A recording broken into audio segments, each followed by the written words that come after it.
Bonjour et bienvenue dans cette nouvelle émission dans laquelle je vais vous parler d'un papier de recherche qui a été publié en début de semaine et qui a fait pas mal de bruit dans les médias notamment. Pourquoi? Parce qu'il parle d'un sujet qui intéresse beaucoup non seulement les Français mais surtout les journalistes, qui est l'imposition des milliardaires. Alors le titre de cette étude c'est « Quel impôt les milliardaires payent-ils ?» C'est une recherche qui nous vient de l'IPP, l'Institut des politiques publiques, et les auteurs ce sont des profs ou des chercheurs donc dans cet institut. Et l'intérêt de cette étude, c'est qu'ils ont eu accès aux données de Bercy. Ils ont travaillé en fait sur les déclarations fiscales des particuliers et qu'ils ont relié aux déclarations fiscales des entreprises. Et tout ça sur les données qui datent de 2016.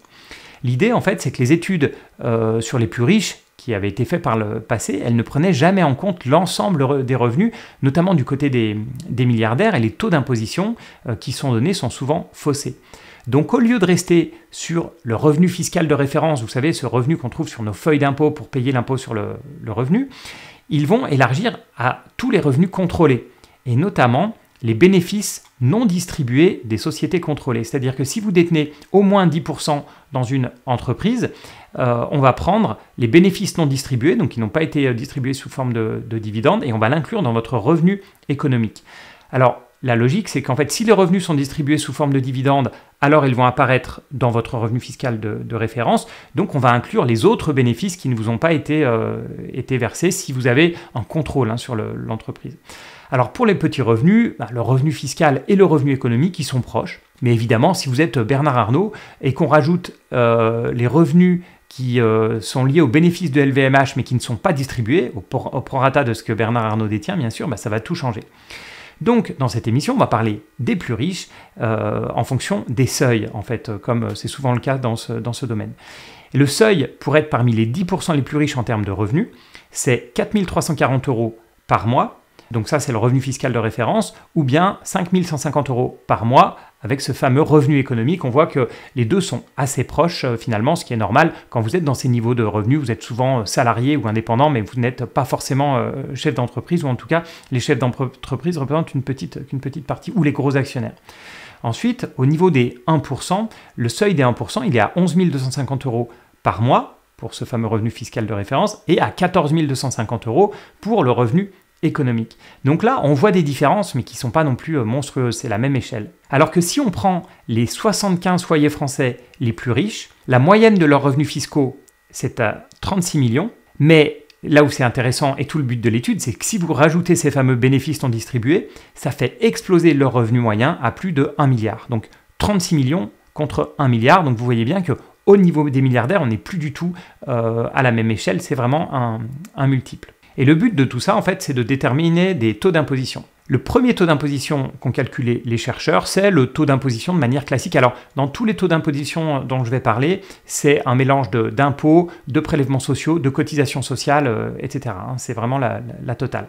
Si vous faites partie des 10% les plus riches, donc les 4 300 € de revenu fiscal, vous allez avoir un taux d'imposition effectif global de 16,5% en moyenne. Et on voit une progressivité de l'impôt, vous savez, c'est le but de l'impôt sur le revenu notamment, puisque quand on est au seuil des 1%, ça passe à 26%. Donc on passe de 16 à 26% si vous passez de 4 300 € par mois à 11 200 € par mois. Si on augmente un petit peu les revenus, ça va plafonner autour de 40% si vous avez un revenu fiscal entre grosso modo 400 000 et 1,5 million par an. Et ensuite, on a une légère baisse jusqu'à 36% pour les plus riches des plus riches des plus riches, on va dire les fameux 75 foyers français. Et ce qui est intéressant, c'est quand on passe au revenu économique, donc qui prend en compte aussi les bénéfices non distribués dans les sociétés contrôlées. On constate encore une progressivité, mais jusqu'à un certain point, puisque le seuil des 10% va payer 30% d'impôts et prélèvements sociaux, ça va monter jusqu'à 46%, pour le seuil des 0,1%, vous savez, ceux qui sont à un peu moins de 400 000 € de revenus fiscal. Et là, ils ont un peu moins de 400 000 € de revenus fiscal, mais ils sont à 627 000 de revenus économiques. Et c'est sur ces niveaux de revenus qu'on est au pic de l'imposition. Et ensuite, ça rebaisse, le taux d'impôt régresse en fait graduellement, et d'ailleurs assez fortement, puisqu'on passe de ce pic de 46% à 26% pour les plus riches des plus riches. Pourquoi ? Parce qu'on le voit, si vous n'êtes pas en podcast, mais si vous êtes en vidéo et que vous regardez ce que contiennent ces 26%, on voit qu'il y a un passage à un moment où on passe de l'impôt sur le revenu, qui peut grimper jusqu'à 59% si on inclut toutes les cotisations sociales, on passe de l'impôt sur le revenu à l'impôt sur les sociétés qui est lui à 33,3% en 2016 et puis qui a été baissé à 25% aujourd'hui. Et ceux qui sont au seuil de 10%, donc j'ai envie de dire les pauvres parmi les riches, eux payent surtout de l'impôt sur le revenu et des prélèvements sociaux. Et puis on voit qu'il y a un moment vraiment où ça bascule et chez les plus riches, on ne trouve presque plus d'impôt sur les revenus, presque plus de cotisations sociales, presque plus de prélèvements sociaux, mais principalement de l'impôt sur les sociétés. Et on comprend instinctivement ce qui se passe, c'est-à-dire que les milliardaires ne distribuent presque pas d'argent, en tout cas par rapport à ce qu'ils gagnent, et ils vont laisser les bénéfices dans leur entreprise ou bien dans leur holding. Et une fois qu'on a un certain nombre de belles villas un peu partout, qu'on a un garage rempli de belles voitures, qu'on a déjà 2 yachts, etc., les dépenses ont une limite. Et ce qui explique, vous vous souvenez, que les 75 foyers les plus riches ont un revenu économique moyen de 1 milliard, mais ne vont se distribuer sous n'importe quelle forme que 36 millions en moyenne.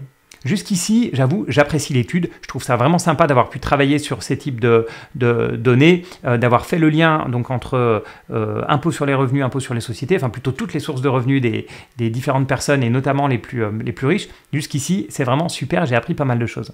Et puis, dès qu'on attaque la discussion sur les politiques publiques à mettre en œuvre, là, on commence à être sur une pente glissante.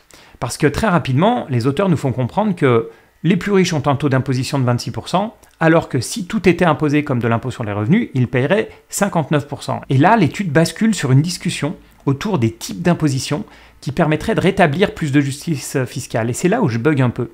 Parce que j'ai eu l'impression que les auteurs partent du principe que les bénéfices ne sont pas distribués uniquement pour ne pas être imposés à l'impôt sur les revenus. Ce sera un peu une magouille des milliardaires pour garder de l'argent à l'écart du fisc. Et ils proposent comme principale piste d'imposer les bénéfices non distribués, notamment pour les holdings, alors que je le rappelle, ce sont des bénéfices effectivement qui ne sont pas distribués, mais qui ont déjà subi de l'impôt sur les sociétés. Mais c'est là où vraiment je suis perturbé, parce qu'à part certains secteurs bien spécifiques, on n'a jamais un taux de distribution de 100%. Il faut rappeler à quoi servent les bénéfices des entreprises, parce que les entreprises, elles ne dorment pas toutes sur un énorme matelas de trésorerie. Les bénéfices non distribués sont souvent déjà réinvestis pour financer la croissance de l'entreprise, c'est un peu la base, le CAPEX. Ils peuvent financer le besoin en fonds de roulement, pareil, c'est la base, il faut bien faire tourner la boîte. Ils peuvent financer de la recherche et du développement, ils peuvent servir pour une acquisition, ils peuvent servir à rembourser une dette, etc., etc. La seule potentielle faille que je vois, c'est au niveau du rachat d'actions, parce qu'effectivement, un dirigeant actionnaire pourrait décider de faire des rachats d'actions au lieu de distribuer des dividendes qui, eux, seraient taxés. Et cette fois-ci, au lieu de devoir payer plus d'impôts sur les revenus, ce que va faire ce rachat d'actions, c'est faire monter le cours du titre mécaniquement et ainsi repousser la charge fiscale le plus loin possible au moment de la vente sous forme d'impôts sur les plus-values.